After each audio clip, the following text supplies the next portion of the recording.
ছিল 28 মার্চ 2025। আমি ফার্স্ট তারাপীঠে যাই। ট্রেনে করে গেছিলাম। রামপুরহাটে নেমে একটা ম্যাক্সি করে তারাপীঠের উদ্দেশ্যে রওনা দিই। 40 টাকা ভাড়া নেয় পার হেড। তো এই তারা মায়ের গেট পার করে গেলাম। তারপরে সোজা চলে গেলাম মন্দিরের উদ্দেশ্যে ভোগ নিতে। নাম গোত্র লিখলাম, ভোগ কিনলাম, ডালা সাজানো হলো মায়ের ওড়না টোড়না দিয়ে, সবকিছু দিয়ে। তারপরে ডালাটা নিয়ে মায়ের মন্দিরের উদ্দেশ্যে এগোচ্ছি। তারপরে কিনে নিলাম জবা ফুলের মালা মায়ের জন্য, যেহেতু মা জবা ফুল ভালোবাসেন সেজন্য। তারপরেই সোজা চলে গেলাম মন্দিরের দিকে। মন্দিরে সিঁড়িতে প্রণাম করে মন্দিরের দিকে এগোচ্ছিলাম। প্রচন্ড ভিড় ছিল, কারণ হচ্ছে পরের দিন 29 তারিখ ছিল অমাবস্যা, সেজন্য প্রচন্ড ভিড় ছিল। আর লাইনে দাঁড়ানোর জন্য আমি এগোচ্ছি। আর সেই সময়টা ছিল 5টা থেকে সোয়া 5টা। এই আমি এগোচ্ছি লাইনের দিকে। আর তোমরা ভিড়টা দেখতেই পাচ্ছ, কত লোক এখানে লাইনে দাঁড়িয়ে আছে, ভিডিওতে হয়তো বোঝা যাচ্ছে না।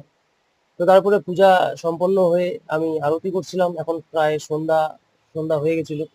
কেননা মোবাইল তো নিয়ে মায়ের গর্ভগৃহে যেতে দেয় না, সেজন্য ভিতরের ভিজুয়াল আমি দেখাতে পারিনি। আর এখান থেকে মাকে আরতি করলাম, যেহেতু ভিতরে আরতি করার নিয়ম নেই।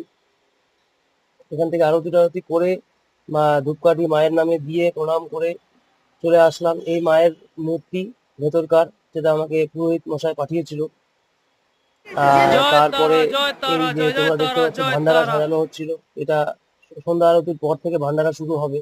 আর এখানে নানান রকম যজ্ঞ পূজা অর্চনা হচ্ছিল।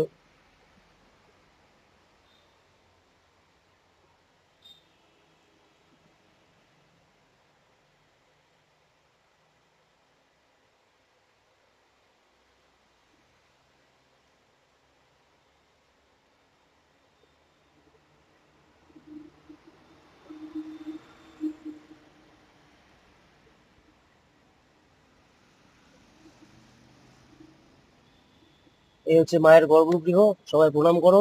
আবার কোনোদিন গেলে আবার নতুন ভিডিও নিয়ে আসবো। জয় মা তারা, জয় মা তারা।